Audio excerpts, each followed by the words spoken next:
Привет, привет, привет, песеры, с вами Морж, пятница и время открывать эпиков, которых у нас, конечно же, нет. Снова у нас шоу-таймы, так сказать, новый вариант карт от нашего любимого Konami. Ну и я хочу с вами поговорить про их прокачку. Да, были с ними проблемы. Вчера, вы знаете, их ввели, потом техобслуживание, их убрали, говорят, неправильно работает. И сейчас пришло всем сообщение, что все, кто выкрутил их сразу, все, кто успел их выкрутить, молодцы, потому что мы золото вам за них вернем, а карточки забирать не будем. Так что ждите 16 числа, кто успел их выкрутить, вам возместят золото, карточки оставите и будете играть, собственно, спокойно вот этими тремя ребятами: Милитао, Ван Дейк и Тиаго Силва.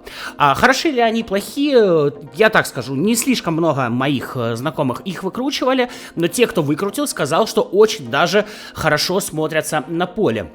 Не знаю, как будет работать новый навык, достаточно странное описание, причем он достаточно ситуативный, так сказать. Если вы ведете после первого тайма, то во втором тайме защитник играет лучше. Тут хочется спросить Konami, если вы все-таки серьезные деньги просите за этих футболистов, хотелось бы спросить, а насколько лучше, да? То есть допишите к этому навыку, что он будет получать условный +3 к всем защитным статам во втором тайме. Все, людям понятно, они решают, донатить или не донатить. Ну, Konami, как всегда, расплывчато. Так, центр обновления Windows, что ты от меня хочешь? Все у меня обновлено. Вот. Konami, как всегда, расплывчато. Вот как-то будут играть лучше. А насколько это как-то? И почувствуется ли это в игре? И как это вообще почувствовать в игре? Я, если честно, не знаю. Но давайте поговорим про прокачку этих господ. Сегодня, кстати, пак с ними вернули, так что... Если тебе вдруг они нужны, можешь задонатить через меня на мобилочку с российских карт. Ссылка в описании и закрепленном комментарии на мою личку в Телеграме. Там же ссылка на мои новости. Там же ссылка на чат песеров, где уже больше 400 человек, где играют товарки, обсуждают составы. В общем, дружеская и теплая атмосфера. Единственное, читай правила, прежде чем заходить. А то потом мне в личку жалуются: а меня забанили за то-то, то-то. Блин, но если ты нарушаешь правила, тебя и банят. Как бы, ребят, это закон. Ладно, начнем с Тиаго Силвы. 97 он будет иметь на максимальной прокачке. И давайте посмотрим. Вот такую аж прокачку нам Konami советует, чтобы получить максимальный общий рейтинг. Но вы сами понимаете, что максимальный общий рейтинг — это не залог успеха, так сказать. И меня вот эти вот 15 статов в защиту прям смущают. То есть, посмотрите, ему поднимают умение защищаться до 99 и подкаты до 99. Во-первых, сыгранностью там и так будут статы наращиваться, а если стат 99, вы этот плюс просто не получите, поэтому 99 никакие нахрен не нужны, но это лично мое мнение. Мы сразу же защиту опускаем до 12, вот этого будет достаточно, при том, что еще после 12 очень дорого стоит прокачка статов. Тут целых 12 статов мы экономим, которые мы можем закинуть в удары, например, по 4, в пас по 4 и в дриблу по 4. Ну, сейчас подумаем, во что мы будем это все дело закидывать. И второй вопрос, вот реально хочется задать, можешь написать ответ в комментариях.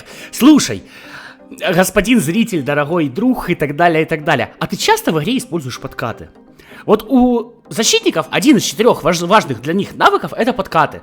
Я скажу по себе, что я подкат использую раз в 10 матчей. Один раз в 10 матчей. Я смотрю стримеров, да, там, Кричащего Творча, Руку Дэна, Юру, да и всех практически смотрю, вот, Макса...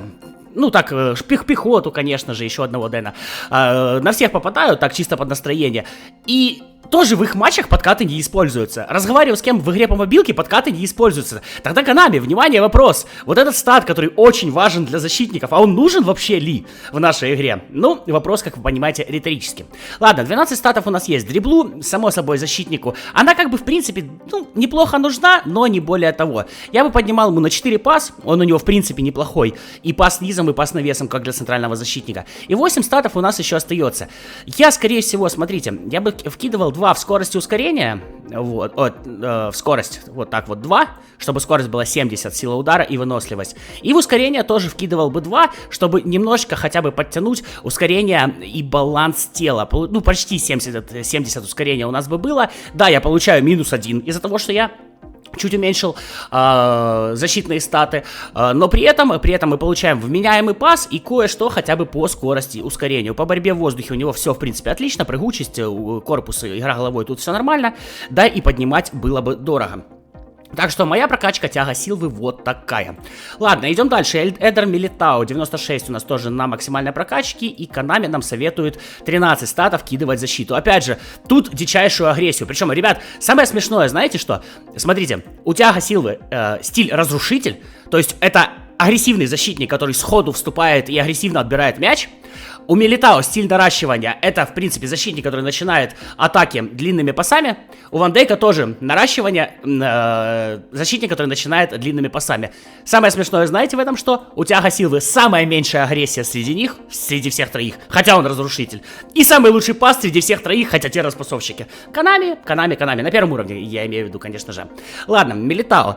13 статов в защиту, но один сразу убираем, потому что дорого, и 4 мы лишних получаем. Тут, само собой, тоже мы просто 4 вкидываем в пас, чтобы получить его немножечко вменяемым. Дриблу, ну и удары, сами понимаете, качать смысла особого нет. Со скоростью ускорения у него все хорошо, для центрального защитника прям великолепно. Тут еще и пас будет присутствовать, при этом, к сожалению, навыков на пасы у него нет. Я думаю, Милитао так смотрится немножечко все же, но поинтереснее. Тоже 96 он у меня получается, даже ничего не теряем. Ну и Ван Дейк тоже у нас 96 на максимальной прокачке. Интересно, кстати, что Тиаго Силва из этих троих самый сильный. Я думаю, все-таки самым сильным будет Ван Дейк. Очень хреновое ускорение, очень хреновое. 12 статов в защиту и тоже умение защищаться 96, подкаты 97. Оно аж вытягивает. При этом, опять же, стиль наращивания должен начинать. При этом у него есть пас на ход и низкий пас навесом. Даже навыки намекают на то, что это начинающий атаку. Поэтому защиту мы уменьшаем до 8. Вот. 92 умение защищаться, 93 подкаты. Агрессии, конечно, немножко будет не хватать. Но Ван Дейк большой, он за счет своих габаритов будет вывозить.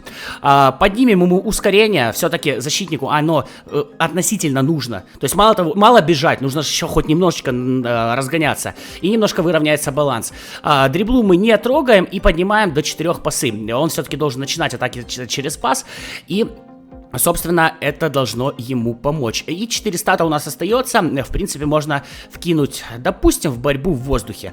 У него, да, очень хороший корпус, но не так, что прям супер прыжок и игра головой. И сюда бы я эти 4 стата и докидывал. Снова я получаю -1 по сравнению с прокачкой от Канами. Тем не менее, мне кажется, опять же, так он будет более сбалансирован. Можешь написать в комментариях, ловил ли ты этих ребят или нет. Свой вариант прокачки я вам показал. Мне кажется, вот такими они будут достаточно интересными. Ну и можно написать, согласен ты с этим, не согласен. С удовольствием все это дело почитаю. На этом, ребят, прощаюсь. С вами был Морж. До новых встреч. Пока-пока.